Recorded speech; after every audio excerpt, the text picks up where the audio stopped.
Hey YouTube, Feel for Sandman here, doing a quick little video on how to remove the stator cover on my '89 Xv250. Same thing as the V-Star and the Virago, they're all the same motor. Sorry about the noise, I live next to the street, nothing I can do about it. Anyway, I looked online, I couldn't really find any videos of how to remove this. And for most people, it's pretty straightforward, take the bolts off, pull it off. Well, I didn't know if there was oil in there or if there was anything else connected or what I should do. So I read some forums, got some half-assed answers, but for the most part, I figured it out. So, just to make this video to make for somebody else who doesn't want to go looking through forums or second guess. So anyway, get straight to the point. Drain the oil. If you just did your oil change like I did, it sucks. Just save the oil in a bin, put them back in the containers, and make sure you check the oil. I would definitely recommend just changing it again, which I will be doing as well, but it's only got 1 mile on it, so I'm probably just going to re-put it back in the motor and then run it for a little bit. But anyway, you do you.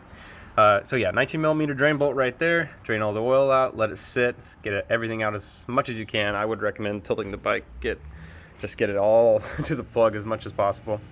Going from there, once all the oil is drained, I would recommend taking off the front left footrest right there, and then as well as the shifter. You could mark it. I didn't like where it was sitting at anyway, so I'm gonna adjust it when I get back on. Make sure you check all the threads, make sure they're all clean. I've got a wire brush. I'm gonna clean it up real nice. There's some grime and dirt in there, as you can see. And you can also check your sprocket while you're here. Anyway, so there's gonna be a set of screws that come off of this. As you can see, there's some hiding underneath there. I would recommend getting a piece of cardboard and a screwdriver. Punch a hole and mimic it as best as you can. I am not very good at this, but it gets to the point done. They're all different sizes, so I would definitely recommend getting one of these or getting a piece of cardboard. Once all those have been taken out, let's see, drain the oil, taking those bolts out, taking the left peg off, the shifter. Only reason you take the shifter off is to get the sprocket cover off. And I was just to check this ground wire, I believe, for the stator wire. Otherwise, it's kind of hard to get to. So you do you, that's what I chose to do. Anyway, so once all that is been unscrewed, you're going to have to probably use a mallet. I would recommend either the back of the hammer or put a cloth over the hammer and just give it some light tapping. Be careful, you could crack the case, but I just used a rubber mallet. Once it's broken free, you slowly pull it off. The gasket material, it will probably be sticking. You're gonna have to replace that anyway, so don't worry about it. So you go ahead and set that down. Stator is now off, or the stator cover and stator. You can see that I already took out the Bendix gear and then these 2 dowels. That was just so I could make it easier for this video. But there will be the starter Bendix gear, which will go in. Big sprocket spur gear will go in the back.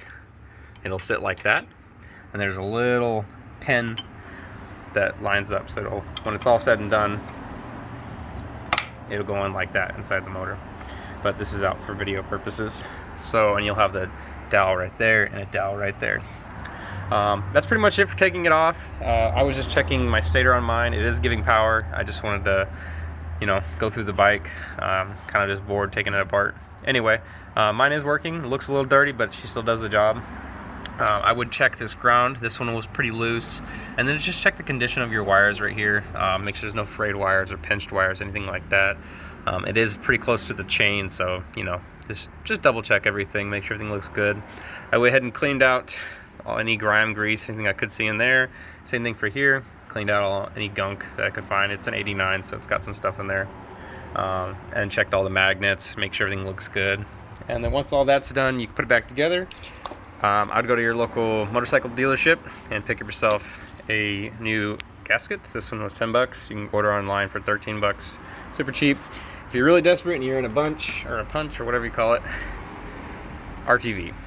This is the last man's resort. I would not recommend using it unless you really have to. It's alright. Some people will use it religiously and some people don't. I don't really care. I only use it for situations where I just don't feel like dealing with O-rings, like the intake boot. O-ring wasn't the right size, so I just used this instead. Works great. But for how cheap it is, I would just get a new gasket. But if you're in a pinch, there's the word I was looking for. If you're in a pinch, use RTV. Anyway, similar process to take it or put it back together. Go ahead and put the Bendix gear back in. Your 2 dowels. Line everything up. Make sure that wire piece right there is sit back in its spot, but can't do it with one hand, so. Oof, that was not good. There you go. Make sure that little ring goes right in there with a new gasket, and you're good to go. Also, make sure you do clean both material, both sides, really well. I went through and got a razor blade, cleaned off all the old gasket material. Same thing for this. A little bit of carb cleaner, wipe it down, make sure there's no dirt or grime. But yeah, pretty straightforward. This is probably longer than it needs to be, and sorry if this wasn't useful, but yeah, for anybody out there who has no idea what they're doing and is not skilled in this sense, hopefully this was helpful. If not, yeah, I don't know what to tell you.